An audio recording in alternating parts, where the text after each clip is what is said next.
Hello viewers, আসসালামু আলাইকুম। আপনাদের বিকাশ অ্যাকাউন্ট থেকে অটোমেটিক টাকা কেটে নিয়ে যাচ্ছে। কিভাবে অটোমেটিক টাকা কেটে নেওয়া বন্ধ করবেন তা আজকের ভিডিওতে আমি আপনাদেরকে দেখিয়ে দেব। আপনারা ভিডিওতে একটি লাইক করে চ্যানেলটি সাবস্ক্রাইব করে সাথেই থাকুন। ওকে ভিউয়ার্স, অলরাইট, প্রথমেই চলে যাবেন আপনারা আপনাদের মোবাইল ফোনের প্লে স্টোরে। জাস্ট প্লে স্টোরে চলে যাবেন এবং বিকাশ টাইপ করে সার্চ করবেন।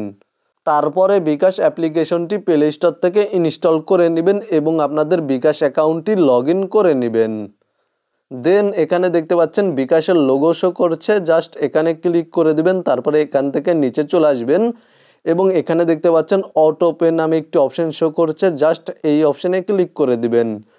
এবং আপনাদের বিকাশ অ্যাকাউন্টে যদি কোনো অটোপে চালু করা থাকে তাহলে এখান থেকে অটোপে অফ করে দিবেন।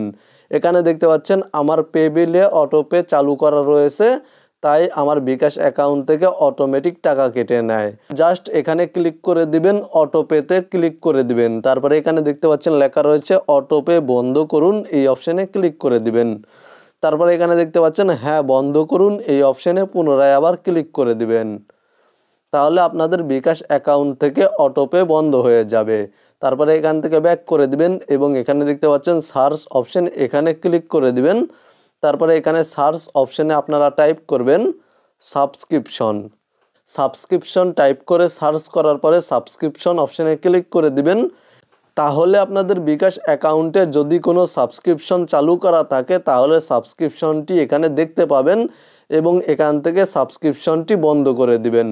এখানে দেখতে পাচ্ছেন আপনার এখনও কোনো সাবস্ক্রিপশন নেই, মানে আমার অ্যাকাউন্টে, আমার বিকাশ অ্যাকাউন্টে কোনো সাবস্ক্রিপশন চালু করা নেই। আপনাদের বিকাশ অ্যাকাউন্টে কোনো সাবস্ক্রিপশন চালু করা থাকলে অবশ্যই সাবস্ক্রিপশন বন্ধ করে নেবেন। তাহলে আপনাদের বিকাশ অ্যাকাউন্ট থেকে অটোমেটিক আর টাকা কেটে নেবে না।